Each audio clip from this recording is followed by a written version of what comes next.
Hello, how you doing? It's Friday evening. We're running a little bit late tonight. I do apologise, but we are up and running. We are live. This is the second edition of the Arsenal Women's Show.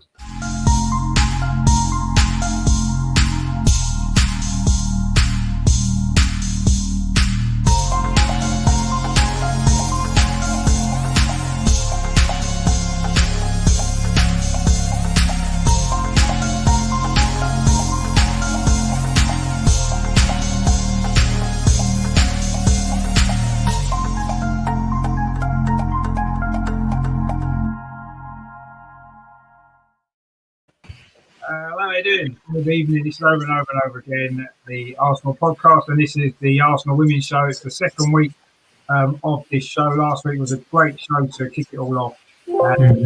In this week for more chat about the Arsenal women, the WSL, and that kind of stuff. I've got the panel back again. A couple of familiar faces from last week and a new guest as well. So we've got Andreas back again this week. How you doing, mate? You okay? Hello, yeah, I'm fine. Good evening, everybody. Yep, great, fantastic. Good, glad that you're okay. We've got a first timer again this week. It's actually Amar. How you doing, mate? You okay? Yeah, not too bad. Yourself, mate? Yeah, not too bad. Good to see you guys. Excellent. Thanks for joining the show. And of course, as well, he was back again. He was on last week. It's Matt as well. How are you this week, Matt? You okay? Hi, I'm good, thanks, Richard. How are you? Yeah, not too bad at all. It's been quite a busy week, actually. International break in the men's football, but it's been a really busy week for the women, as we will come on to a couple of big games that we've played and a few other bits and pieces as well. So it's going to be a really busy show. We've got a comment in the chat already from Rajendra. He watches a lot of the watch-alongs as well. He says that he actually missed last week's show, but he's here for today. That's great. Hopefully you'll enjoy it as well. He says, got some nice music, better than others. Yeah, well, I mean, it's a little bit of music to get the show going. It's always it's what we like to hear. I mean, obviously, it's been a busy week for the Arsenal women, as we know. And I suppose it's a bit difficult to know exactly where to start with all the stuff that's gone on. But I thought perhaps maybe the best place to start was perhaps this.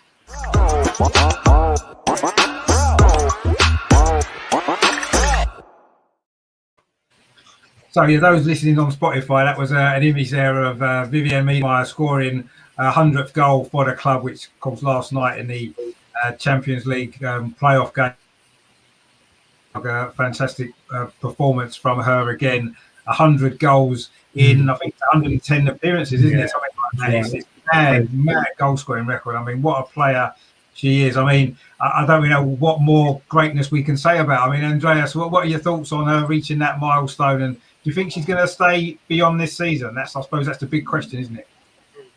Well, that's the question everybody poses at the moment. Yeah, I think I read somewhere from Jonas that he said everybody in the club wants her to re-sign a new contract. And they're working on it, but he also understands her standing, that she says she wants to see how the season develops and how competitive the team is. And I think that's the point. She won't sign in the next 2-3 months. She will wait how it develops. If we can compete for the title and for one of the cups, maybe we can convince her to stay. She's only 25, so the world is open. She can go anywhere. Barcelona, Lyon, Paris. I don't think she will return to Germany. She was not too satisfied there, and it will depend what is with Lisa. True. I think they will depart. They will go together. Either they stay at Arsenal, what I hope, or they go together. But Lisa is not as good as Viv. Okay, who is as good as Viv? No, I mean, you're right, and I do think that if Viv was to move to a different country, you'd imagine that Lisa would go as well to the same country. Hopefully, if Lisa's happy to stay in England, that might convince Viv maybe to stay as well. That's what we've got to hope. I mean, if she's happy at West Ham, it's local anyway, maybe that might work out best for everybody. But I agree. I think she's going to wait and see how competitive we are. Maybe how we do in the Champions League as well, whether we can really compete in that competition. And if we do, then that may convince her that this is the place for hopefully the rest of her career. Because, I mean, if she does go, it's impossible to replace a player like that, isn't it? that's the big problem that we've got, isn't it? I mean, anyone would have, she's probably the greatest player ever to play in the women's game, possibly, certainly up there in the top 2 or 3 without a shadow of a doubt. I mean, Amar, what are your kind of thoughts on reaching 100 goals so quickly? I mean, that's an amazing achievement, isn't it? Yeah, I mean, it's phenomenal, mate. I actually do go and watch her from time to time, but because I'm a member, I go to Bournemouth quite often. But even when I don't, and I'm thinking, like, how did the defense stop her? How did the opposition defense stop her? They must have nightmares about how to defend against her. And I mean, when they come up against her on the pitch, I mean, the half the time she just throws her plans out, it blows them out all straight away. And it's just that ability, it's that camaraderie she has with her teammates, and that's why she's able to cause them so many problems, the opposition. Yeah, I mean, she's quite unusual in the sense that she's such a great goal scorer, but she also plays quite deep as well. Sometimes she's in her own half of the pitch. She comes to get the ball and she links the play. And for someone who scores that many goals, it's quite unusual, isn't it, to play that deep as well? So it just shows what a great all-round footballer she is. She's not just a goal scorer, as great a goal scorer she is. She's just a fantastic all-round footballer, isn't she? She could play pretty much any position, I think, as well. Links up the play beautifully as well. Yeah, she does. She gets assists as well. I mean, we'll talk about the Chelsea game, the great assist she got in that game as well. So, I mean, what an unbelievable player. We've been lucky to have her. I mean, Matt, you must enjoy watching Viv play for us. And I mean, what can you say about 100 goals? It's just an amazing achievement, isn't it? Yeah, and I think the fact that she brings a whole lot of different. It's not the usual box-to-box sort of striker, fox in the box sort of striker like Thierry Henry was. She's an all-rounder. She can assist. She's very technical. She's willing to shoot from outside the box. It's a huge achievement. If she was in the Arsenal team, the men's team at the moment, and she scored that in that amount of time, everyone would be probably. I don't know what was the best analogy would be. They'll probably be queue about a mile long trying to find out who wants to sign him first, and probably be about a record signing as well. She's just so brilliant, and I'm glad to see her play when we can. If she does decide to go, it'll probably be on her terms, and kind of have to accept that. But if she does leave, it'll be. I think she'll probably leave with a testimony, if I'm honest. I mean. I think we're all hoping that she does sign another contract and stays longer, because, as I said before, how can you replace a player like that? She's so important to what we want to achieve as a team. And if there's any way that that Jonas can convince her to stay, it's got to be to let her make her. I mean, she probably understands anyway, but really understand how important she is to the success of the team. And the team will be successful if she's there, and it's got less likely to be successful if she leaves. I mean, that's the bottom line, isn't it? I think that's what it comes down to. She's that good a player, almost on her own. She can, she can win us games. She has done plenty of times, and last night was perhaps an example of that, wasn't it? Because it looked like we wasn't going anywhere, and she ends up scoring a hat-trick in 12 minutes, and suddenly we win the game 4-0, and it's happy days. As Rajendra says, I don't know if you guys watched the watch along. I couldn't stay till the end because I had something on. And I went off at 0-0, and literally within 2 minutes we'd scored and ended up scoring 4 at the end. I was a bit disappointed about that, but anyway, it's just the way it goes, isn't it? And Sentiment FC there says, hello, how are you doing? Yeah, good to see you. And Rajendra again says, her speed has improved as the league is getting more competitive. Yeah, I think our all-round game's improved. It's improving every season, isn't it? And he says that the first goal was brilliant. It was. I mean, I thought all the goals were. The good thing about Vivi, she scores different types of goals, doesn't she? Yeah, not she scores goals where she runs through, like the goal against Chelsea. She gets goals like that. She gets tap-ins from close range. She just gets all types of goals. Volleys, that one against Tottenham last season, for example. Oh, yeah. Just all different types of goals, and they're all brilliant. And it just, I don't think I think we're not really going to understand exactly how great she is, maybe until she has left. And you look back, like we probably do now with Thierry Henry with the men's team. We probably took it for granted a little bit when he played. I think we almost take it for granted with Viv because she's just so good, isn't she? But, unfortunately, we are maybe going to have to face the fact that she may well not be with us next season. It's going to be difficult to get our heads around that, isn't it? But hopefully, if we have a good season, we're challenging for the league title and we're doing well in Europe, it might convince her to sign a contract and stay and see hopefully the next 3 or 4 years out with us, which would be brilliant. I mean, we've all probably had the best years out of her already. I know she's, like you said, she's only 25, but you know, is she going to get a lot better than she is now? I'm not sure if she can she? I mean, she's pretty much at the top level as it is now. So it's hard to improve from that, isn't it? But I mean, fantastic achievement. I say 110 games, 100 goals in, you know, what is, you know, one of the top leagues in women's football, top level as well. It is amazing, really. And as Matt said, if she plays for the men's team, she'd be, you know, there'd be £200 million bids coming in right, left, and centre, wouldn't there? You know, she'd be talked about in the same way that Ronaldo's talked about, and Messi and players like that, wouldn't she? Because that's what she's that equivalent for the women, isn't she? You know, and people might think it's an exaggeration, but it's not. You know, you look at her goal scoring record in her whole career. She's got like 300 goals in her career, including international. Yeah. And she's 25 years old. I mean, you know, I don't know how many goals Ronaldo would score when he was 25, but it probably would have been similar sort of numbers to that, wouldn't it? You would imagine. She's also the highest for the Netherlands team as well, isn't she? Yeah. Is it 60 goals or something like that? 80 or something, yeah. Yeah, no, exactly. So, you know, her goal scoring record is unparalleled, really, for someone of her age in the women's game. And I say it must be up there with sort of Ronaldo sort of numbers when he was that age, and Messi possibly. It's just incredible. And the fact that she plays for Arsenal, sometimes you know, I say you almost don't, you have to pinch yourself sometimes to say we've got probably the best player in the world playing for our club and our team, and we get to see her every week. And it is fantastic. And let's hope that it's going to be more than just this season now. We're going to get fingers crossed. Hopefully, that's good. To sign the contract. Yeah, we just need to hope that the season goes as well as it started. If we carry on in the sort of form that we've done, I don't think there's anything reason why she'd want to leave. But you know, I know it's not always that simple, is it? And Rajendra again in the chat says, she's got 7 years ahead of her. Yeah, if she stays fit, she might well have more than 7 years. Possibly more than 7. Yeah. Yeah, I mean, you know, if she keeps herself fit and at that level, then. Yeah, I mean, it'd be brilliant, wouldn't it, if she played them 7 years at Arsenal? Imagine how many goals she'd end up with. She finishes her career at Arsenal. You know, you'd be looking at 300 goals. Maybe more. Yeah, absolutely. It'd be brilliant. But let's hope and see. I know there's a long way to go, and we'll see what happens. But I mean, I don't think we could have started the show tonight any other way without paying tribute to who I say probably is the greatest player ever to play in the WSL. I think I can't think of anyone else off the top of my head. Probably in women's world football, actually. Oh, you know, no. It's incredible. So brilliant achievement for her already.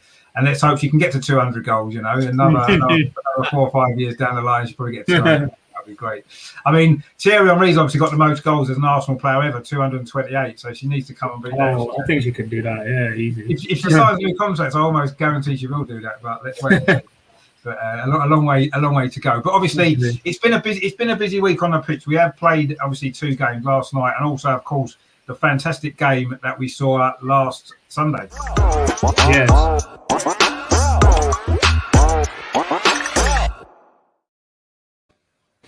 I mean, that game for me was one of the best games of football, let alone women's football. Best game of football. Superb game. All stopped that I can remember watching for a long, long time. It had everything, didn't it? I mean, Andreas, what did you make of that performance? I know we was quite confident last week that we might scrape a victory, and we sort of did scrape a victory, but we deserved it, didn't we? It was a brilliant performance, wasn't it?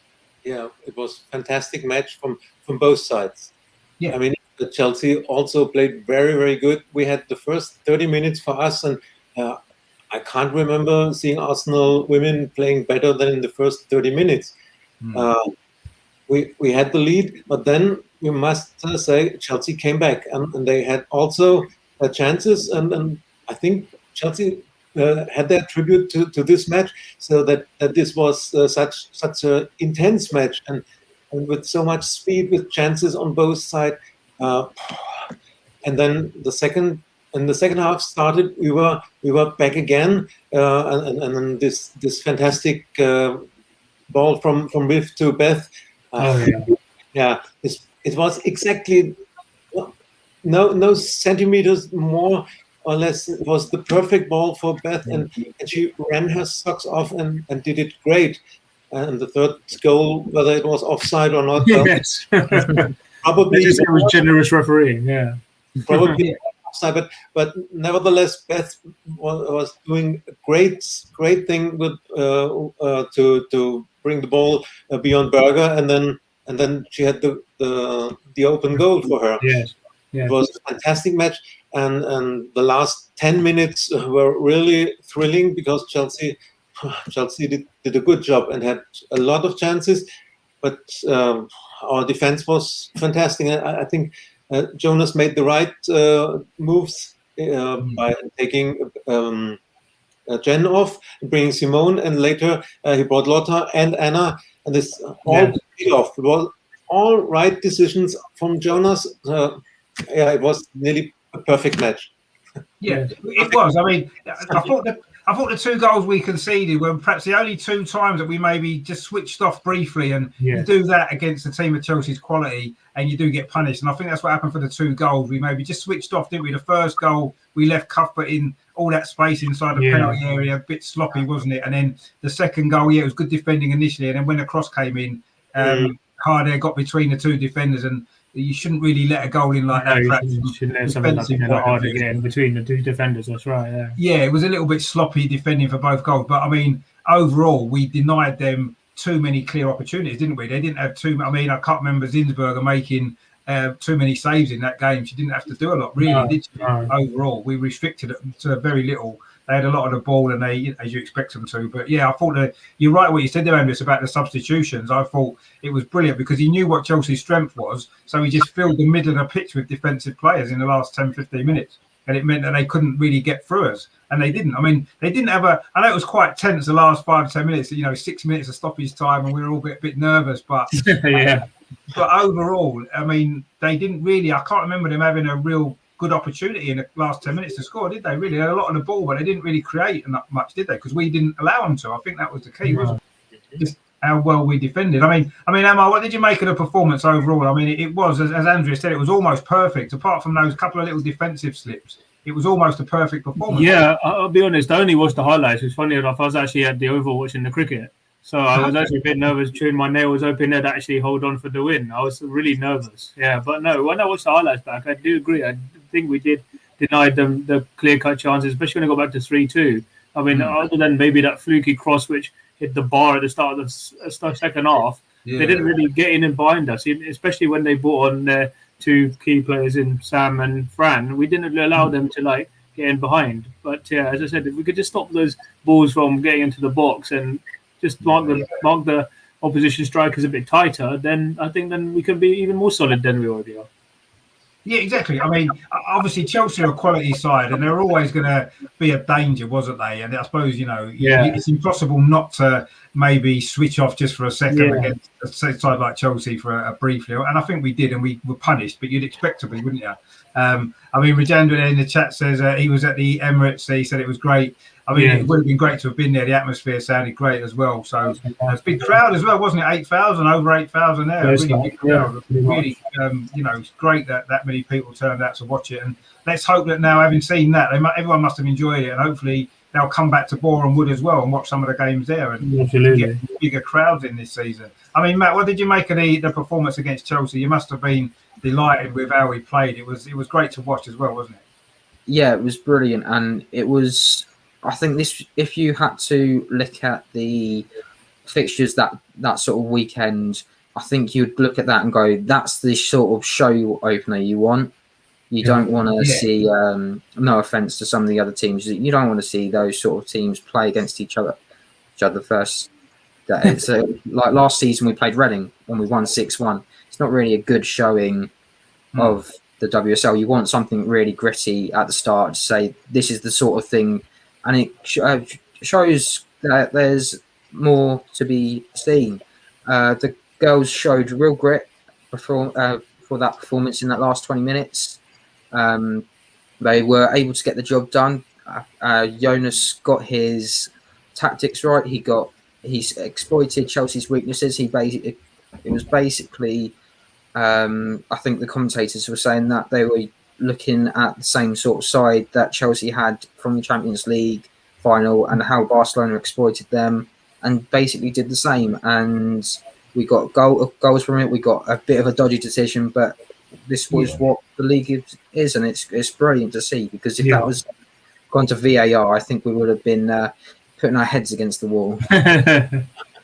Yeah, we would. I mean, it's refreshing maybe to see Arsenal get a decision like that in a big game go in our favour. Usually it doesn't happen, does it? So it's nice that we did get one. And yeah, she was offside, Beth Mead. I don't think there's any doubt about that when you see the replays. And VAR would definitely have ruled that out, which was a shame because it was it was a well-worked move. It was a great finish as well. It would have been a shame to have had that wiped out, wouldn't it, actually?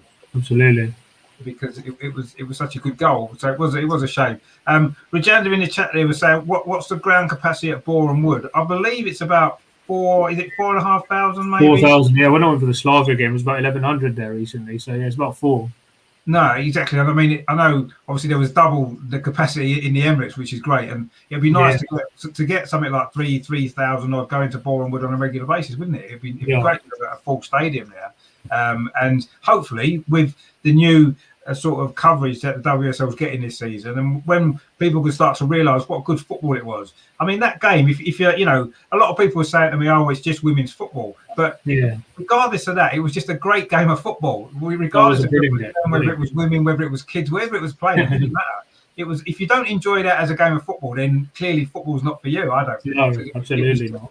Fantastic game, wasn't it? It had everything. It had goals, it had excitement, a little bit of controversy as well, and stuff like that. So yeah, it was just a great game, a great advert for the WSL, a great advert for women's football. And if people watch that game and don't want to come back for more, then I'll be amazed, because it was. And as Matt said, actually, it's good. Maybe I was a little bit worried playing Chelsea first game. You're thinking, do you want to play a team like that? It could have been difficult because we haven't beaten them for a while. But I think Matt's right that to have a game like that as a showpiece game of the weekend, because that's what it was essentially. It was great because it's given the WSL and women's football in this country a massive boost. Just that one game alone, just the quality of it, really. And it had everything. It was just so good to watch. And yeah, it was brilliant. And let's just hope that it's the first of many games like that this season. Certainly that we played. We said, didn't we, last week that it was the results against Man City and Chelsea that's cost us the league last season, definitely. Yes. And we've got a great start this season, getting 3 points on Chelsea straight away. Obviously, Man City's coming up quite soon as well.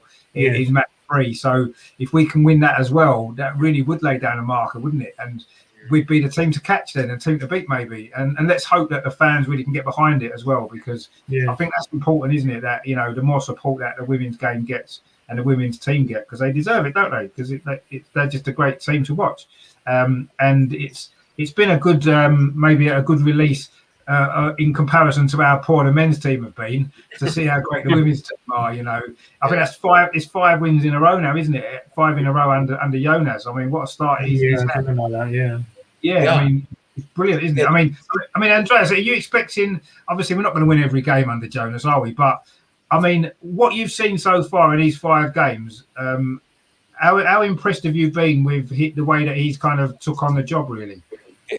You could see what this meant for everybody, for the team, for the girls, but for Jonas too. His reaction during the match and after the match, he was.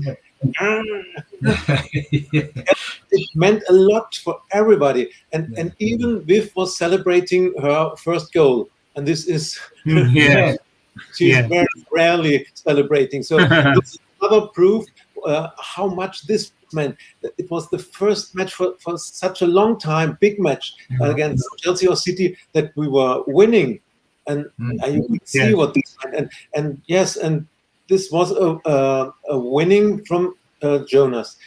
As I said, he did everything right, in my opinion, and you could see this emotions and this fire he gives to the girls. You could see this on the pitch, how they played, how they reacted, and he was outside screaming, shouting, and you had the opinion he's a part of the team, a part of the match. And I don't know whether this would have been possible with Joe. He had his success and he brought success. He won silver. But as I said last week, his time was over, and Jonas brought new impulse to the whole team. And so, the 5 winnings are Jonas winnings. Yeah, no, I totally agree. And when he spoke after the game as well, you can see that he's got a clear plan and vision of how he wants the team to play. And, I think it's going to be an exciting season. Whether we end up winning loads of trophies or we don't, either way, I still think it's going to be an exciting season. It's going to be exciting to watch this team play, isn't it?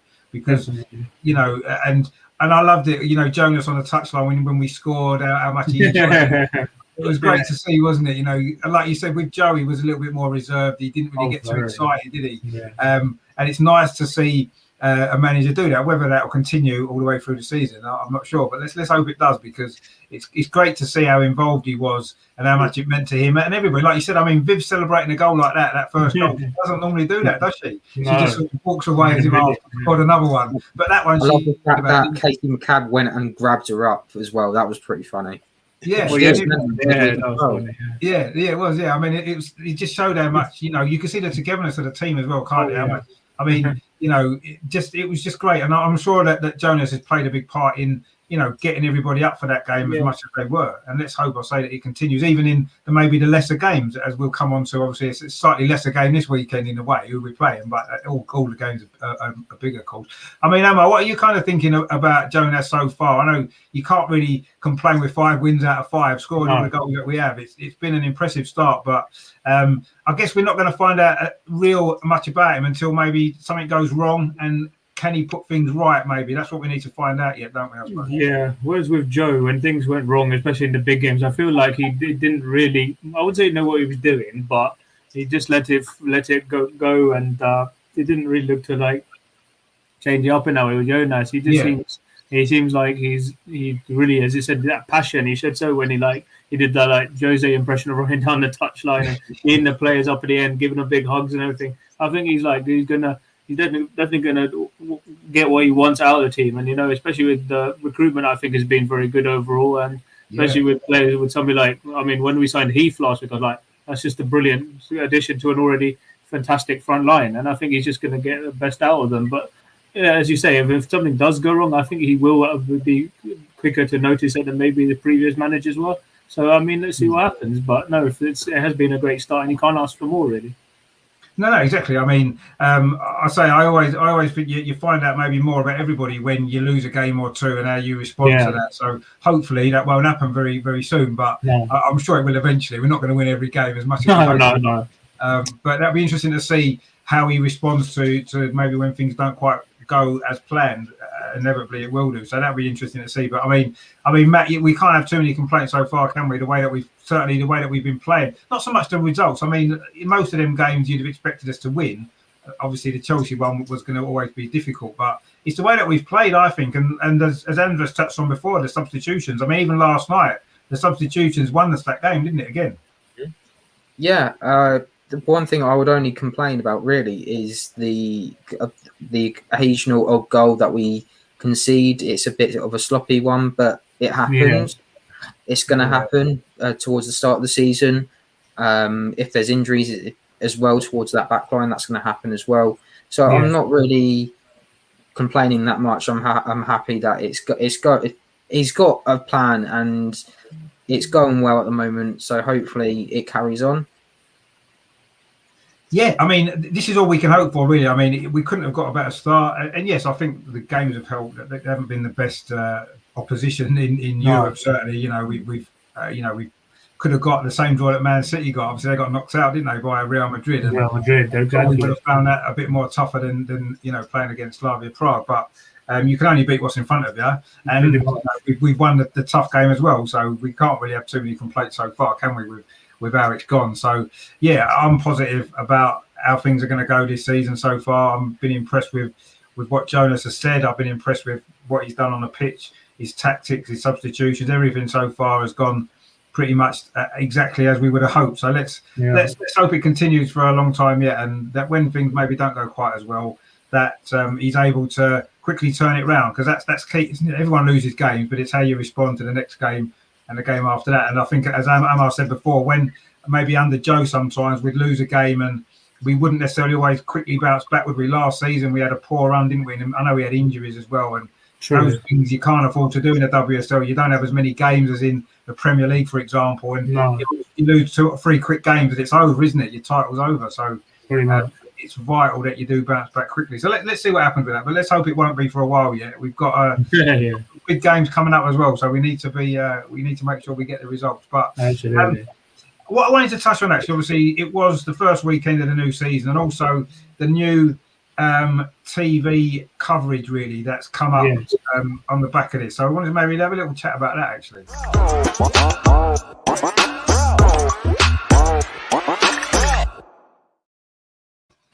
So obviously the new Sky deal.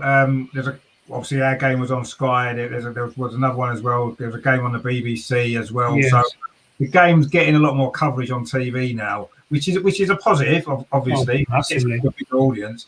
I just really wanted to get your thoughts on. I mean, I don't know how much of the coverage that you watched over the weekend. I mean, I saw the game on BBC, the Everton Man City game, obviously our game as well. I saw the highlights. I mean, what did you make of it, Andreas? What did you make of the TV coverage? Do you think the coverage is going to encourage more people to want to watch it on TV, or do you think it maybe needs to be improved? No, I think this is a very good step for the women's football. And, I'm in Germany, so I could watch it on the Zone. It was shown live on the Zone. This is also a big step here. Last season, I could see all the matches on the FA Player.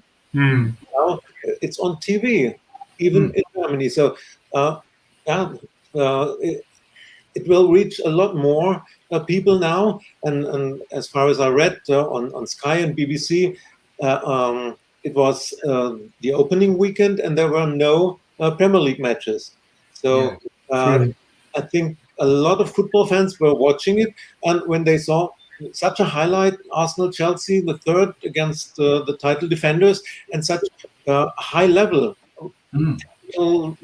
high speed and everything, I hope that a lot of people will watch the next matches and will go to the stadiums to see women's football live.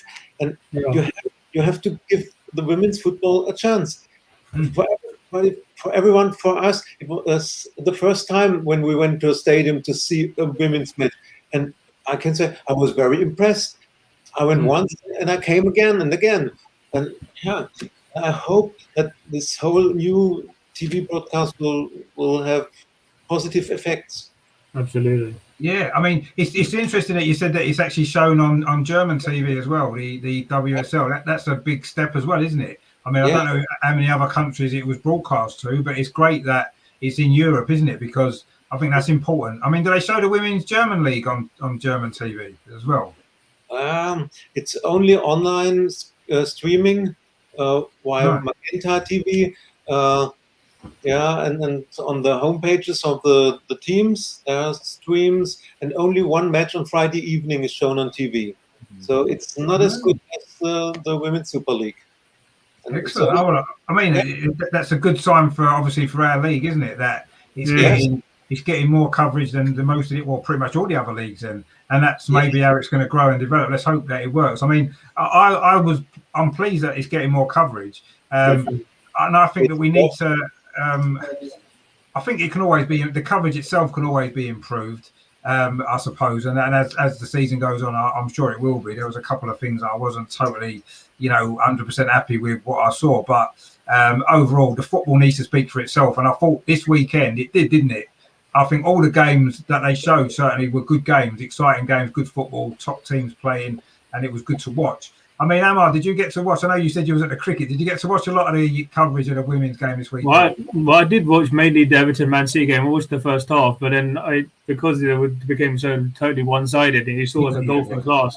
I mean, if you still think about it, it's so competitive, but the golfing class between the top teams and the rest is still massive, and that was proved with Man City's win over Everton. I mean, they just fell apart after a while, and so in the second half it became rather predictable. So let's just hope that. I mean, the games do become a little bit more competitive, but they've still got a lot to do. Like your Readings, your Evertons, everything. Even Manchester United could do quite well this season, but your Readings and your Evertons, they've still got a long way to go if they're to close the gap between them and say the top four teams. But I'm going to try and watch as games I can this weekend. I mean, I think it's West Ham Villa tomorrow, so I'll get a good look at how those teams go getting on as well. Yeah, exactly. I mean, you just mentioned, West Ham and Villa are two of the teams that generally are sort of down the bottom end of the league, aren't they? And you'd expect they probably will be again. So it's perhaps a good a good game that they're playing each other, because you can get, so I get what you mean. The top teams against the bottom teams, you don't tend to get a very competitive game usually. No. And you can see this season maybe being that gap maybe slightly bigger because Arsenal have improved their squad, Chelsea have, Man City have, and you can see the gap being bigger, and that is a problem when it's quite a small league in terms of number of teams. It's not like the Premier League where there's 20 teams, so you're going to get a lot more competitive games, whereas in the WSL there is the danger, and it does worry me slightly that you're only going to get, at the top end of the league, you're only going to get 5 or 6 games, real competitive games a season, aren't you? It could be, and that would be a shame. But let's hope that I don't think you can just expect Arsenal to, or any of the top teams to automatically beat the other teams. I don't think it's quite as simple as that. You do tend to get a few bigger scores, but I guess that's going to be something that over the next 2 or 3 years hopefully can be addressed with more money that comes in. Some of the lesser teams can maybe get more investment and able to improve their teams and become more competitive. And I suppose this is the first step to it, isn't it? I mean, Matt, did you watch a lot of I'm assuming you probably watched a bit of it, did you, over the weekend, the coverage? I only watched I managed to get a ticket to the Goodison, the game against Goodison Park, the Everton City game. So I could probably give you a scout report if you really wanted on Man City in a couple of weeks. Well, we might do that next week ahead of the Man City game, maybe. Yeah. But I think just going by the crowds as well, it was similar sort of crowds to the Emirates. It was nice to see as well that it was packed. Not packed all the way as much as they would have hoped to. They offered fans that were season ticket holders tickets towards the games for free. So you're bringing people in that they want to say, hey, we've got a women's team, let's show them off. It's brilliant in that perspective. But it's also as well, it's glad to see that it's coming over to Europe with you as well, Andreas. If this continues and it goes on, I hope that the Champions League as well is shown on TV. We've got the international break now coming up soon, and that's now gone over to ITV, and that was just a bit of a hushed announcement, which I'm quite annoyed about, because a lot of people would have probably been preferring that on BBC than ITV, but it's more money for them, I think, or something like that. But yeah, hopefully it just continues to grow, and we're still keeping to the same, seeing what we're seeing, great entertainment, and hopefully it doesn't grow into what it has been over in the men's game as much as it has. Yeah, I mean, that's the danger, isn't it? When the money comes in and it all goes to the top and it doesn't get filtered down enough, and that is a danger that it could happen. Let's hope that hopefully the people running the women's game have learned from what's happened in the men's game and try and avoid those problems happening again, because that wouldn't necessarily be the right direction, I don't feel, for the women's game to go in. It's got a great opportunity at the moment because it's on a real high, isn't it? You know, the last World Cup was really good. Obviously, the England team did well. The Olympics, the football tournament, the Olympics was good. Yes. Some coverage, and now the WSL have got this TV deal, and it's a great opportunity for women's football to really put itself out there, isn't it? And as you said, there was a big crowd at Goodison. There was a big crowd at the Emirates, and hopefully these crowds will stay at that level when the games move into the smaller stadiums. You know, later on. I mean, Tottenham played in at their men's stadium as well, didn't they? Their game, and I think they had a reasonable crowd, didn't they? They had a similar sort of crowd as well. So yes, they did. Yeah, I think there's the audience for it, and I think people will come and watch it. And I just hope that the TV coverage helps that to happen and doesn't stop people going, because people think, I'm not going to go, I'll just watch it on the telly. We don't want that to happen. We want to make sure that crowds are wanting to go out to the games as well. But hopefully they watch it on telly, they'll see how great it is, and they'll want to be there in the stadium and experience the atmosphere and everything else, which is so much better, isn't it? We've had a couple of comments in the chat again. Russ's evening chat. How are you doing, Russ? Glad to see you in the chat. And Rajendra says access all areas was brilliant. I don't think I saw that. Was that on the Sky coverage? The access all areas. Anybody see that? Maybe, I don't know. The club channel does it usually on YouTube. I haven't seen it though, so maybe it might have been on Sky. Yeah, I think I saw a bit on the Twitter page, but I didn't see too much of it. Yeah. Oh, okay. We'll have to maybe look at that then. Rajendra thinks that was good, so we'll have to maybe watch out for that then. And Rajendra says there, oh, wrong one there. He says Not many Chelsea fans at the Emirates. Okay, there wasn't. Well, I'm surprised actually. I thought there might have been a few more. It certainly seemed like there was a few there when they scored, but I guess they're going to make more noise when they score, I suppose, aren't they? But yeah, I mean, I think the away fans at the women's games is a little bit different at the minute, isn't it? You don't get too many anywhere, Wow. and I think that will maybe start to change, hopefully, over the time as well, because I think it's nice to get some away fans in the stadiums as well, isn't it? I mean, I know most of the teams seem to be from, obviously, apart from Everton and Liverpool, Man United, all the other teams are from sort of down south, aren't they? So they're quite easy to get to for all the fans, really. It's not like a lot of travelling involved. It's not like they've got to go up to Newcastle or Sunderland or somewhere like that, Carlisle. Right. It's generally quite southern based, isn't it? The WSL. So that might help with away fans, you know, travelling around a little bit more as well. But we'll have to see what happens. But I mean, it's good that it's getting more coverage. I think it will improve as things go along as well. And but we'll see how it goes throughout the season. But let's hope it certainly seems like a good positive at the moment, and I'm sure it will kind of prove to be. I know, Matt, you want to talk about the kind of international call-ups, didn't you? I mean, the England squad was announced, wasn't it, this week? Beth Mead back as well. I mean, that was, you know, I think we had three players selected, didn't we, in the England squad? Is that right? Yes. Really I cool. think Leah Williamson, Nikita Paris, and Lotta Ruben-White. And Beth. So And four. Beth. Oh, four, yeah. Beth Beth as well, yeah. been called up as well, so yeah, it's 4. So Yeah. it's nice to see that we're getting recognition Yeah. of how well they're doing. They've got a new manager now as well. Serena former Wiegman, Dutch. that's right. Yeah. Yeah. So it'll be good to see how they do. I'm sure that everyone who gets picked for their teams, hopefully they don't have the COVID issues like we've seen over this recent international break with the men's team. So fingers crossed that doesn't happen. No, exactly. Yeah, I mean that is obviously has caused a few problems, and obviously it's an international break. Obviously it's next week, isn't it? The international games. So Yes. it's good that our players have got selected, and that's great that we've got international footballers at the club. But equally, as its downside, doesn't it, when they get called away for these international breaks in the in between the league fixtures and stuff like that.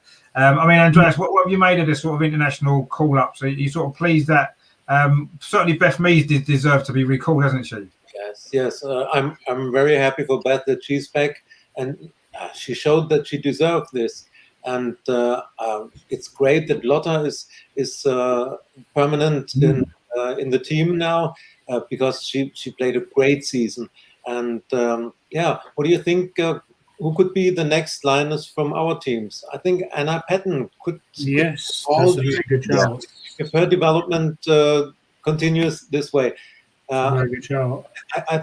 I think there's a lot of potential. She's not as focused or as serious as Lotta is. Lotta is a few steps ahead from her. Yeah. Anna is always this smiling girl, funny and making TikTok videos. Lotta seems to be more concentrated, more focused. But let's give her playing time and more minutes in the team, and I think she could get a Lioness call during the season. She played well last night, didn't she, Anna Patton? Actually, she had a really good game, didn't she? Playing right back last night. Season, and yesterday she was good again too. Yeah, see, she's certainly been playing well, and she's quite versatile as well. I think I mentioned it last week. She can play in defence, she can play in midfield. True. She's good going forward. She's good with the ball. Good passing range as well. So she nearly scored last night as well, didn't she? She got into the box and had a shot and a bit unlucky. Maybe got an assist for 5 seconds, so that was good. Yeah, exactly. Yeah, so she's good going forward, and I kind of like that as well. So yeah, I think she could well not be far off getting selected maybe if she continues the development that she certainly made in certainly in this season. Since the start of this season, she's been really impressive pre-season and everything else. I mean, Emma, what are your kind of thoughts on the international call-ups? Obviously, I think we're all delighted for Beth Mead because she definitely deserves to be back in the England team, doesn't she? Yeah, I mean, whereas if you look under the interim manager when they had Hegarisa, I thought she was very unlucky not to be selected for the Olympic team. I mean, I think she would have added a lot to the right-hand side if she'd been played in a similar position to Nikita Paris.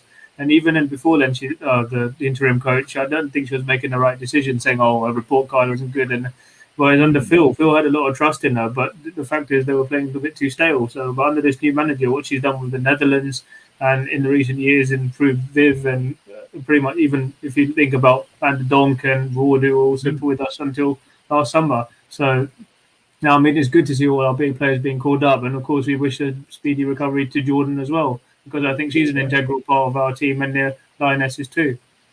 No, exactly. Yeah, I mean, it's a shame that she's obviously out injured again. She seems to be a bit unlucky with injuries, hasn't she? Recently, with the dreaded one a few years ago. She had the bad one last year, and now she's just come back and got this new one. But I did hear her say it wasn't actually as bad as first thought, and she may be back in 3 or 4 weeks, which is good. And I'm sure if she's playing regularly for us, she'll soon be back in the England team as well, won't she? She's an important player, as you said, for both of us. So let's hope that she can. I say we could end up with 5 or 6 or 7 players in England very soon if things go. Largely been City dominated the last few years, isn't it? Yeah, it would be nice if we've got half the England team in our squad for a change. We've certainly got the potential to have them. I say when Jordan's back, like we said, Anna Patton could easily make that breakthrough as well. So we've got nearly half the England team, which is great. Just need to get rid of these Man City players out, move some of them out. I'm sure that's how we need to. That's how we need to do it. So, but yeah, I mean, it's certainly an encouraging sign. It's good. But yeah, there is a downside, as Matt touched on before, with the whole COVID thing flying around the world. It's a bit, it's a bit risky. They come back and we can't use them for 2 weeks or something like that.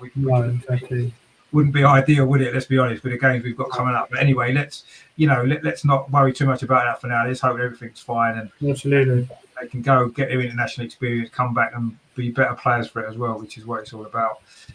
Shane's in the chat as well. He says, "Hi lads, hope you're well. Come on, you Gooners." Exactly. Some big games this weekend, which we will come on to. Now, actually, why don't we actually look ahead to Sunday's game? It's a game that we're probably going to start favourites to win, but it's not always that simple, is it?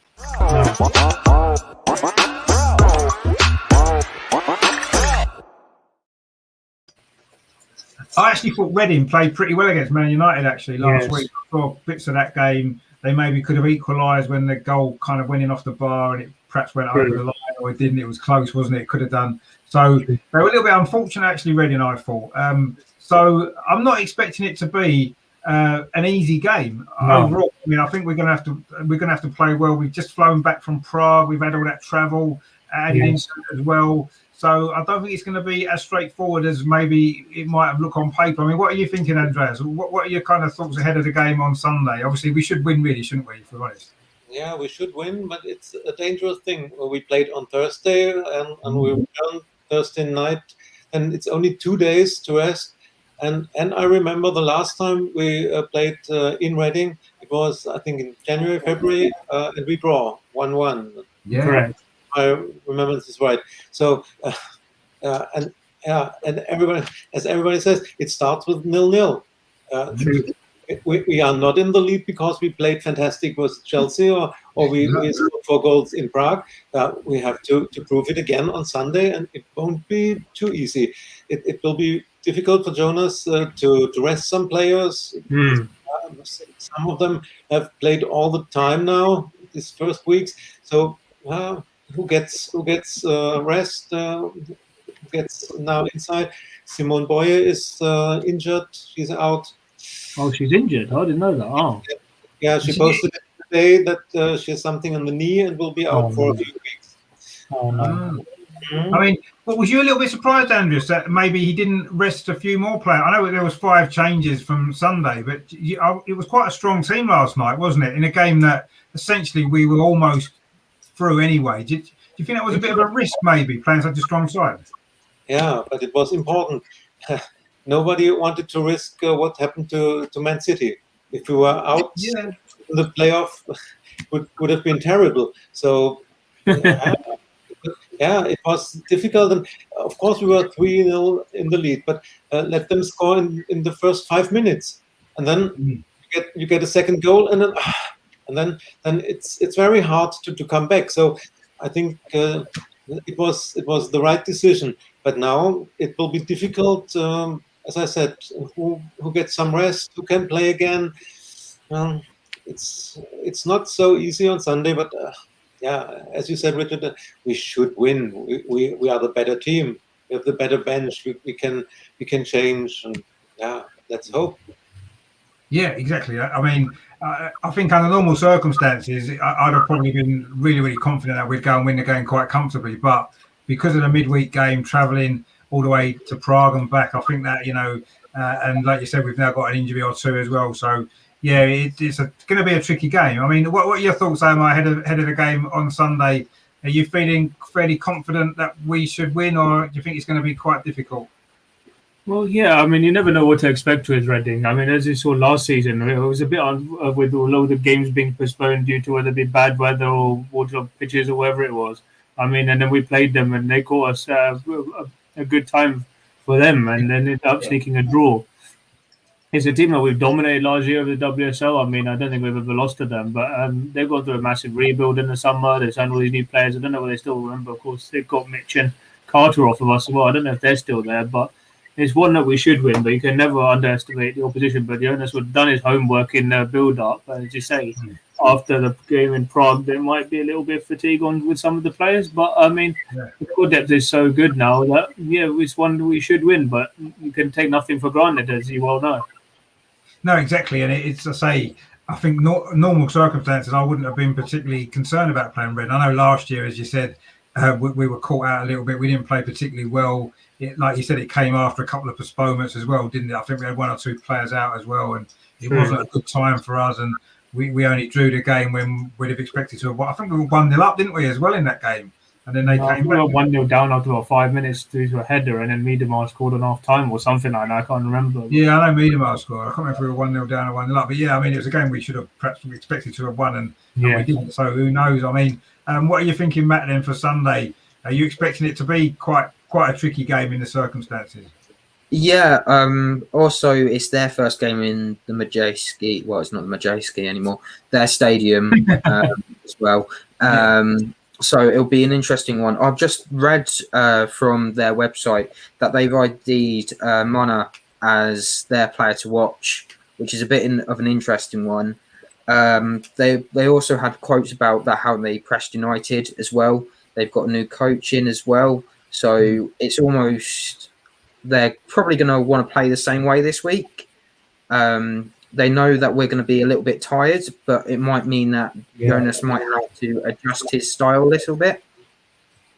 Yeah, no, I agree. I think he may have to change things around slightly. If they said Mana's the one to watch, maybe we should not start her in the game. Then that's just to confuse them a little bit. If they're planning for her, then leave her on the bench and play someone else, and then maybe they won't be ready for it. But perhaps maybe that might be an idea. Maybe Jonas needs to read their website as well. Then that might be what he needs to do before he picks his team, perhaps. We've had a comment there from Hemlock Girl. She says, do you think we are missing a midfield enforcer like Van der Donk? I feel the midfield is a bit light in the tackles. It's very attacking. It's a good point, actually. I mean, it is a very attacking midfield, isn't it? And having said that, I mean, I thought we've got Manham. She kind of likes to tackle, don't she? She wins the ball. So, she's a different sort of player to Van der Donk, obviously. But she maybe adds that little bit of bite in there. Is it just enough? I mean, I suppose Leah Walty as well. Walty has been brilliant. She's fantastic. Yeah. So I don't know. I mean, I can understand. Obviously, Van der Donk's going to be a big miss. He's a great player, but I don't know. I don't feel as though we're necessarily missing that enforcer. I think we've got players that can do that job. I mean, what do you think? What do you make of that, Andreas? That comment there? Do you feel that's probably a fair comment? Yeah, I mean, DVD is a great player. And she was very important for us. But I think Frida Manum already found her place. And she had very good preseason, very good matches so far. She worked very good in the defense. And but I think that the depth is a bit missing in our midfield. If something happened to Leah Walty, if she catches the injury, we have a problem. And that Leah Williamson can play on the 6th position, but there is something missing, and I think this could be a problem. There are a lot of matches when Champions League starts in 3 months. We have 6 matches for Champions League during the weeks. And we know that Leah sometimes is a bit injury prone, so it could be dangerous. Yes. No, I agree with that. I mean, we are a little bit light in depth, perhaps, in that position, I suppose. Yeah, and 1 or 2 injuries, and we could find we are struggling. I mean, if everybody's fit, I don't think it's a problem. But will everybody be fit all through the season? I mean, that's unusual if it is. Let's hope they are. I mean, Rajandra's got a fair point there, talking that Anna Patton could step in there as well, actually. You know, she could probably do a job there. I'm not quite sure if she's quite the enforcer, tackler kind of player, perhaps, but she could do a job there. Obviously, Walters, we know Williamson can play there, as we've said. McCabe as well, possibly. Yeah, I mean, she likes to tackle McCabe, don't she? You could probably throw her in there if necessary. If we were maybe short of numbers, if people are injured, she could probably go in there and, you know, she's quite a fiery little character. She gets stuck in, don't she? So she could do a job in there. I mean, did you think that's a fair comment, Amar, that we are a little bit light in midfield in terms of the physical side of it? Yeah, as I say, when Kim and Leah play together, they've got that balance to the midfield. So yeah, I mean, I'm been impressed with what I've seen from Frida so far. But yeah, I mean, it's still very early days. But if, as you say, the guys, Andreas made a good point. If one of them were to get injured, then yeah, maybe could go and tap into the market in the winter and look for somebody. But at the moment, I think it's okay. But let's just hope that nobody gets injured, I guess, isn't it? Yeah, I mean that's obviously always the key, isn't it? I guess in all your key positions, you don't want your top players to be injured there, and if they're not, then you're gonna got more chance of doing well. I mean, did you feel that would be okay in that position, Matt? Then sort of that enforcer in midfield. Do you think we've got enough at the moment, or do you think maybe later on we may have to look at that area if we do get injuries?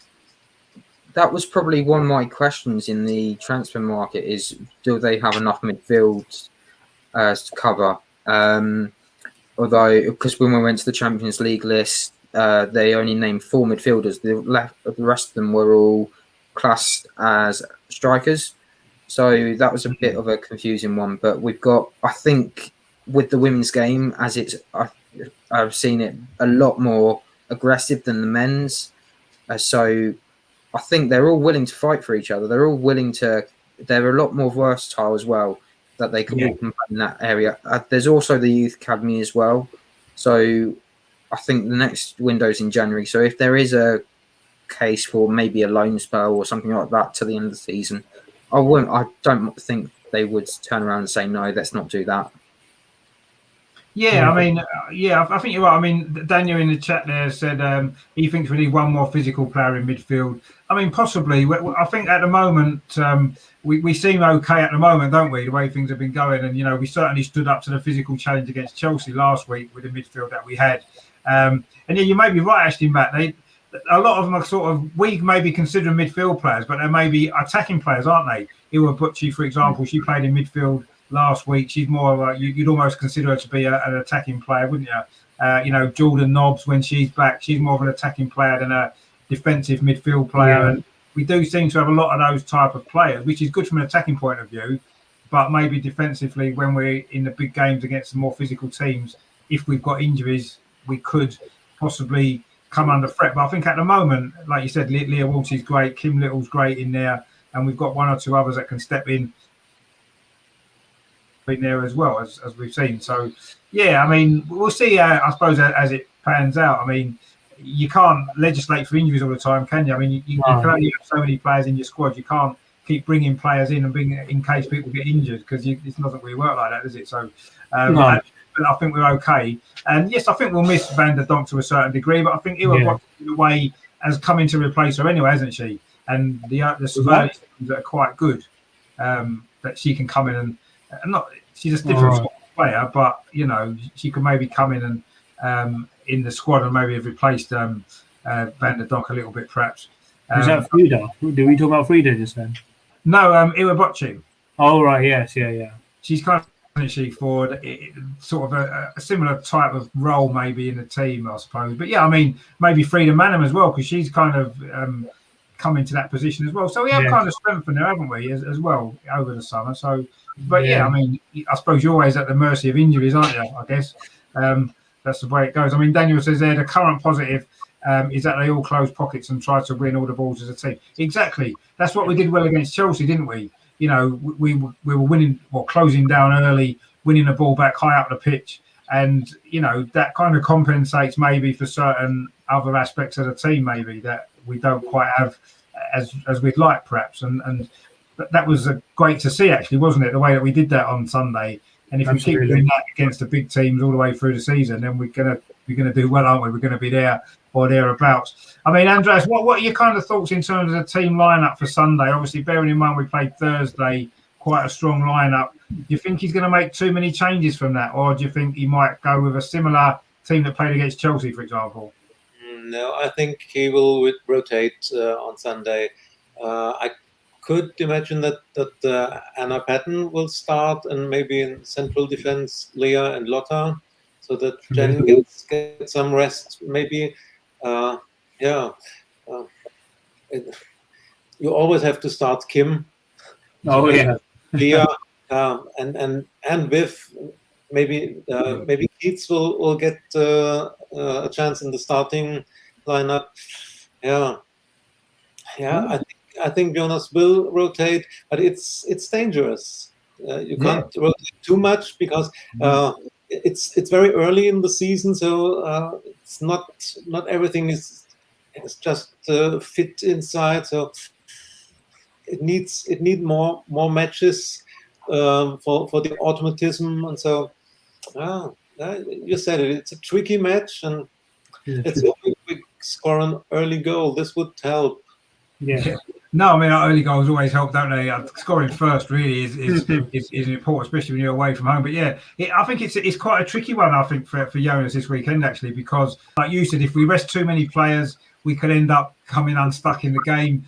And if we don't rest players and they might have played too much, they risk getting injured. It's a very tricky one, actually. I'm not quite sure what's going to be the best thing to do. I mean, we want to make sure we win the game. That's the most important thing. I mean, Emma, what are you thinking? Do you think he's going to make quite a lot of changes from the Chelsea game, for example? Sorry. Yeah, no. To throw another name into the mix, I mean, we haven't really talked about her that much. And who could play in the midfield is Victoria Schneiderback. I mean, what's happened to her? She was pretty good when she was playing for the team as well under Joe, and she's had 2 serious injuries now. So I don't know when she has to come back. I don't know where Jonas will look to fit her in the team, so she could play that role if somebody like Leo or Kim was to get injured. But with regards to changes for Sunday, I mean, I would probably go along with what Andreas was saying. Keep a few of the girls that played, but maybe look to just keep some fresh legs, especially with with the internationals coming, and you don't want players to get injured there. So yeah, I mean, we'll see what happens, but maybe 4 or 5 at best. But yeah, he will know what he wants to get out of the game, and hopefully he'll field the best team to get the win. Obviously, yeah. I mean, I've got faith that he will pick the team that he thinks can win the game, definitely. And we have got a good squad. We're not missing that many with injuries at the minute. Obviously, Boy's a new injury, and obviously Jordan Nobbs is out. But other than that, we don't see too many injuries, do we? Which is useful. So he's got a lot of options, and we've got players who are quite flexible, can play in different positions as well. So he can rotate. I mean, what are you thinking, Matt? What are you expecting the team to be? Do you think it's going to be a lot of changes from Thursday night, or will he stick to the core of that team? Do you think? It's quite a hard one, really, because let alone the goalkeeping situation with Manu and Lydia. It's always good to have 2 decent goalkeepers. Again, with the fitness, I think with the Champions League and the WSL, we've got 5 substitutes. So that's where probably the fatigue is probably less likely to come in. Because they're more likely to go, oh, hold on, we've got this game, hold on, you need to come off at this time to make sure you're more rested for the next game. They're also going to want to, I think it will be sort of maybe it might be a similar lineup to what we saw against Chelsea, or it might be maybe change it to a 4-3-3 instead of the 4-4-2 diamond which we saw. But then again, with that formation could be anything. It could be a 4-5-1, it could be a 4-3-3, it could be anything you want it to be. So they've got that. He's got that flexibility there. Maybe Tobin Heath comes in. That's what I was thinking. Is Tobin Heath going to be ready to play this weekend? Daniel's asked that in the chat. Is he available? What I heard was, I don't know how true this is, because of the internationals coming up, that they said it wasn't worth her flying from America here for one game to fly back. So I think they're going to wait until after the international break for her to be available. I don't know if that's 100% correct. That's the last I heard was that, because of all the COVID stuff, her flying from America to England to play one game and then fly back for the internationals, they thought that may not be a good idea. So I did hear that she wasn't going to be available until after the internationals, but All right. I don't know for certain if that's the case. It makes sense when I heard it. I thought, actually, yeah, that probably does make sense. That we want to see her in the team, obviously, Yes. but maybe we might have to wait a little bit longer. I mean, Daniel actually asked a question there. He says, "My question is, if Captain Little is out, who's going to fill that place?" True. I mean, it's a bit like Viv, isn't it? When you've got a player that important, when they're out of the team, it's almost impossible to replace them, isn't it? Because you're not going to have two players of that quality in your squad. You're not, are you? You just don't have it. So unfortunately, if Kim Little was out for any length of time, it's going to be difficult for someone to come in and take her role, because she's a unique player and what she offers, and we don't really have another player like that. I would probably be. I mean, Jan has made a point there about Katie McCabe. She thinks McCabe can play for that role. I think for one or two games you could maybe throw her in, and I think she would make them runs forward that Kim Little makes, get into the box. You can finish. As long as we don't get any penalties, because Kim Little's the only one who can take penalties. So she's out. We don't want any penalties because it'll be a waste of time. So let her take the penalties. But yeah, I mean, well, what do you think we would do, Andreas? And if Kim Little was out for a while, who do you think would maybe fill in for it? It's difficult, isn't it? Very difficult, because she's the heart of the team. Yeah, it's a hobby, absolutely. That she's outstanding, and you say, "Oh, brilliant! What she did." No, she's working, but she's the heart, the center of the team, and you see the difference when Kim Little is not playing and when she's playing. It's a totally different team, and I hope that she retired from the national team. Yes, will give her time to rest, and during the international breaks, she can have rehab and everything. So I hope she will go through the season without injuries. But who can play her role? Maybe Frida or Katie, but it's tough. Possibly Leo, I don't know. I think it's tough, isn't it? It is tough, isn't it? It's like if Viv doesn't play, who can really play her role? Nobody. You don't have a player like that, do you, in the squad? That's unfortunately, when you've got great players, when they're not playing, you don't have anybody who can do that job, because they're unique and great players, aren't they? So yeah, it would be. I'd be really worried actually if she got a serious injury. It would be a big problem, wouldn't it? And let's hope and pray that doesn't happen. Luckily, she doesn't really suffer that many injuries generally, does she? Or she hasn't done, which is good, not serious injuries anyway. So, I mean, who would you want to see there then, Aimar? Say, for example, if she was missing, who do you think can come in and do that job? It's tough, isn't it? It's very tough. I mean, she's almost irreplaceable in now. The way she just keeps the team ticking over, what she contributes is in taking penalties. I mean, with that midfield tree with Leah and Jordan, and with Jordan now, I mean, it will be tough to see Leah on her own. But as you say, Frida, I mean, another one we haven't thrown into the mix is forward, but she doesn't really play much as a midfielder. So I don't know. Possibly somebody who's not used to playing that position could take that role. But as I agree with what the other guys are saying, it would be extremely difficult to replace her. It would, yeah. I mean, we just got to hope and pray, like with a few other players that don't get injured. Really, I mean, that would be a problem, wouldn't it, Matt? If Kim Little was missing, because she's an amazing player, isn't she? Yeah, she is. And when she was playing in the Olympics, you could see that she brought something different to the team. It would be a bit of a shame, but if it was someone in case of just a captaincy, you would probably look towards the Leah, Katie McCabe as well. Those sort of players to take that captain's armband. But I don't think you can go like for players like Kim Little. No. Oh, you definitely can't. I mean, there's nobody like her anyway. I don't think, even if and when she finally retires, it's going to be difficult to find a player to actually come in that we can buy somewhere else. There's not many players like her around, is there? That's the problem. And as I said, the same with Viv, really. So we just got to hope that they stay as long as possible, and we try and win as much as we can while they're still playing, because they're going to be very difficult to replace. But let's hope we don't have to worry about that for now. But yeah, it is a problem. I mean, any key player who gets injured is a problem. I mean, we've had one or two injuries out of ourselves the last sort of few years, and it's caused us to maybe not be as competitive as we would have liked to have been on the back of it. So we just have to hope they don't get injured. I mean, Kim puts herself about. I'm surprised she doesn't get more injuries, actually. No. she put so much into every game, doesn't she? That you'd imagine at some point she may do, and that Very may much so. explain why she retired from international football, as you said, because she wants to keep herself fresher for playing for Arsenal, which is great news for us, obviously. Not so much for Scotland, unfortunately. They'll have to cope, won't they? Without Yeah, they've got our former boss in charge now as well. So yeah, yeah, that's true. Actually, yeah, that's right. Pedro, yeah. Yeah, it's interesting, but yeah. It's good that she's done that from our point of view, anyway, and hopefully we can enjoy her performances for another few years yet. Hopefully, and Absolutely. Before we finish, I really want to kind of get a score prediction for the Reading game. Andreas, what's your score prediction for Reading? For score prediction, okay. Let's be optimistic again, and we'll win 3-1.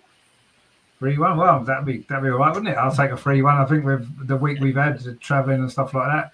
What are you thinking for the score prediction? I was thinking pretty much along the same lines, 3-1 as well, actually. You go 3-1, yeah. That seems fair. What about you, Matt? Are you going to make it another 3-1, or do you fancy? Well, every time I predict something, it goes in this definitely the wrong way. So last time I predicted 0-0, knowing that it wasn't going to be 0-0. I've predicted 1-1 this time, but it will probably be an Arsenal win. I think maybe 2-1, but I would stick with 1-0 because I don't want to be wrong. I'd rather be wrong than proven right. Yeah, no. Like, if you're going 1-1, we all hope you're wrong as well, because we won. But you did say a draw last week, didn't you? And when we won, so let's hope the same will happen again this week. I mean, it is going to be. I think it's a difficult game, actually. No, it's maybe, tough. Yeah, and maybe in a sense, it's lucky that we come off the game on Thursday and we're not playing a Chelsea or a Man City. We're playing one of the weaker teams, if you like. Not that makes that much difference, I suppose. But I guess it's. It could have been a worse fixture to have come back from Prague to, I guess. But we did drop points there last year, as we said.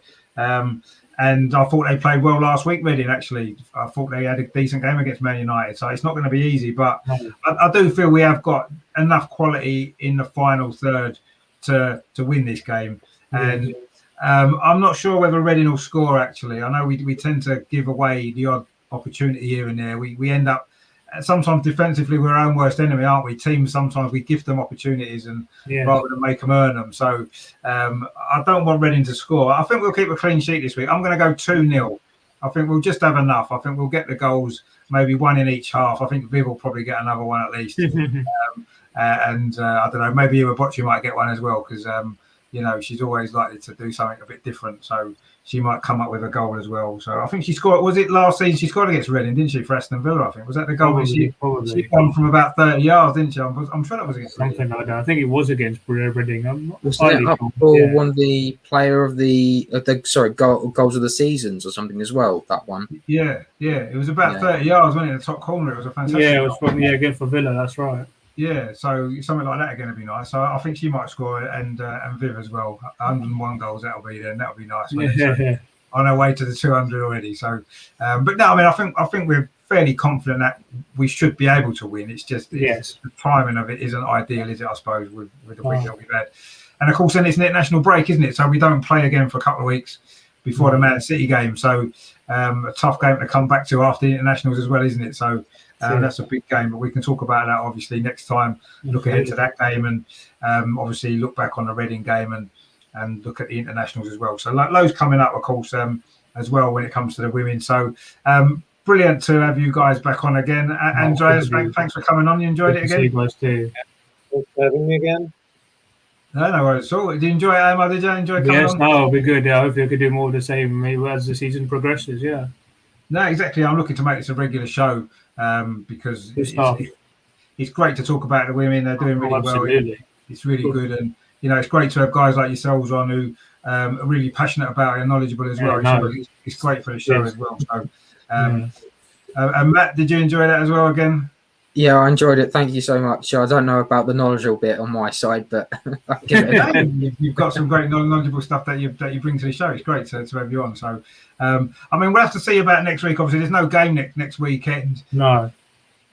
We look back on, so we may do something, or otherwise we'll do maybe the week before the Man City game, perhaps. I'll let you guys know anyway. But we'll definitely keep this going throughout the season because I think it's massively important that we do. Daniel's pretty confident there. He's going 4-0. Fair enough. You know, we seem to win 4-0 quite a lot recently, so maybe we will. He asked there, how do you rate Iribachi's passing and creativity? Is it enough to increase her creativity? I mean, I think at the minute she's you can see the quality that she's got, and it's come through at certain times. I think she's still settling in a little bit, and I think that it's going to take time. But I've been impressed with what I've seen so far. I think there's more to come from her, and I think that's a good thing as well, isn't it? I mean, what are you thinking, Andreas, about Iribachi? You've been quite happy with what she's done so far? She had a good start here, and I think the time at Villa, she's too good for such a team. And so far her connection with Viv is very good, and she had a good preseason. So I think we'll see a lot of her. She is a good offensive midfielder. She is an attacker, and she can score goals. So so far I think she made a good job in the first matches, but we'll see more from her. She will fit very good in the team. Yeah, no, I think so. Actually, against Chelsea, I thought, you know, she showed a little bit more kind of steel as well. She was getting stuck in, winning tackles and stuff like that as well, wasn't she, at times in that game? As well as having the passing and creativity. I mean, brilliant assist for the third goal. I know it was offside, but a lovely little first-time ball, wasn't it, around the outside? So, yeah, I'm really happy with what she's done so far. What are your thoughts, Amar, on Iribachi's influence so far? Well, I haven't seen too much of her from the games, but from what I know, she does have that extra spark and going forward. She links up the play very well. She obviously knows Viv from her days at Bayern. So I mean, and with Keats and Beth and all the great attacking players who are forward, she's definitely capable of being explosive in that regard. So I mean, she's perfect player to have in that situation. So she's definitely one who could break a game.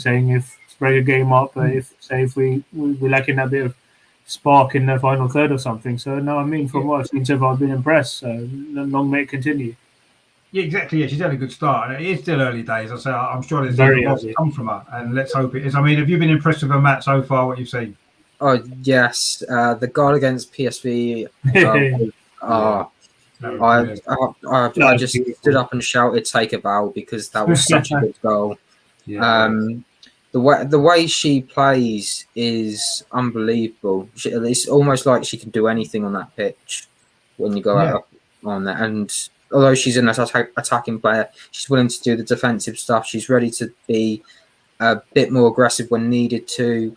I think the best bit about it was probably, as Andreas has already talked about, is the fact that she came to Villa first and then decided to make that step up to the Arsenal.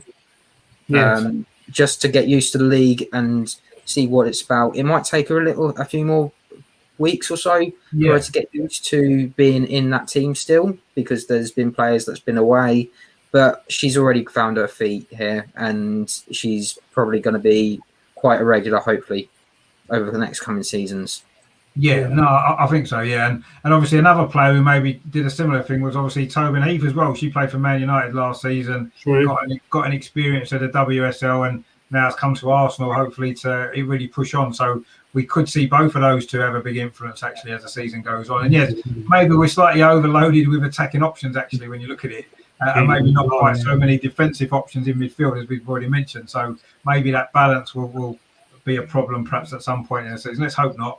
But at the end of it, if we're going to score 3 or 4 or 5 goals every week, it doesn't matter too much how we spend, does it, in the WSL? So we can just enjoy the ride, can't we? Winning 5-4 and stuff like that, I'm sure it'll be good. Certainly if last week's anything to go by, we're in for an exciting season, aren't we? Which is nice. The comment here from Hemlock Girl says, brilliant, thanks. No, thank you for tuning in as well. Don't forget, if you haven't subscribed to the channel, please do so, because I do cover the Arsenal women as well. We'll be doing this show on a regular basis. I do the watch-alongs of the games as well. I can't, unfortunately, do a watch-along Sunday because I'm doing a Great North Run and I won't be back in time. Oh, good luck with that one. I'm doing that. With Northern. You live in the Newcastle area then? I do, yeah. I live in Newcastle now, yeah. Oh, nice. I've been in Newcastle about 3 years now, so nice. I miss London a bit, but it's lovely up here. And so I'm doing that this weekend. It's the third time I've done it, actually. So I won't be able to, I'll hopefully catch a bit of the game in the second half, maybe by the time I'm back and stuff like that. So I won't be able to do any coverage of that live. I will probably put a a match review on afterwards.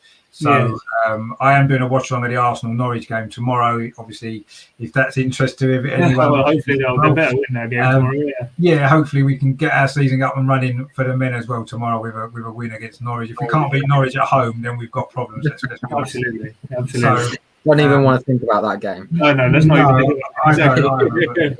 We've got a few players back from injury, so hopefully. No, that's good. No, that's good. Yeah, and let's hope we can get a win. That would be nice. And say a win for the men on Saturday, a win for the women on Sunday would be a good weekend all round. Absolutely. If I get round the Great North Run, it'll be a decent weekend for me. That's what Saturday. But yeah, so there's loads of stuff coming up on the channel. I do cover a lot of the women, so please subscribe, give this a like if you've enjoyed the show. Stay tuned because next week, or I don't know if it'll be next week or a week after, but we'll definitely be back with this show on a regular basis throughout the season with you guys. There's a couple of other people. Obviously, Harry will be back on as well at some point, and we've got Samantha wants to come on as well. So we'll get different people involved as well. It's going to be good. Keep the show going. It's going to be great. So, thanks for everybody for supporting the channel. I say thanks to you guys. Thanks to Andreas again. It's been an absolute pleasure. Enjoy your weekend and enjoy the game on Saturday if you watch Saturday's game and Sunday as well. And same for you, Omar. Great to have you on the channel for the first time. We welcome back again. Definitely no problem at all. And so enjoy the game at the weekend. And Matt as well. Again, brilliant to have you on. Thanks for coming on. No problem at all. It's been an absolute pleasure. And I say we will obviously hopefully have a good weekend watching some Arsenal victories. Be nice again. Hopefully. Sure the women will win. Not quite so sure about the men, but it's an opportunity for them to win a game finally as well, isn't it? Get a goal or two, which would be nice. So, so thanks to all you guys for watching. Please subscribe and like the video before you go.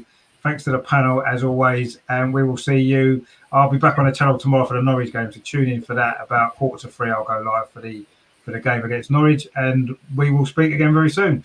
Come on, big weekend. Come on, guys. Come on, Arsenal.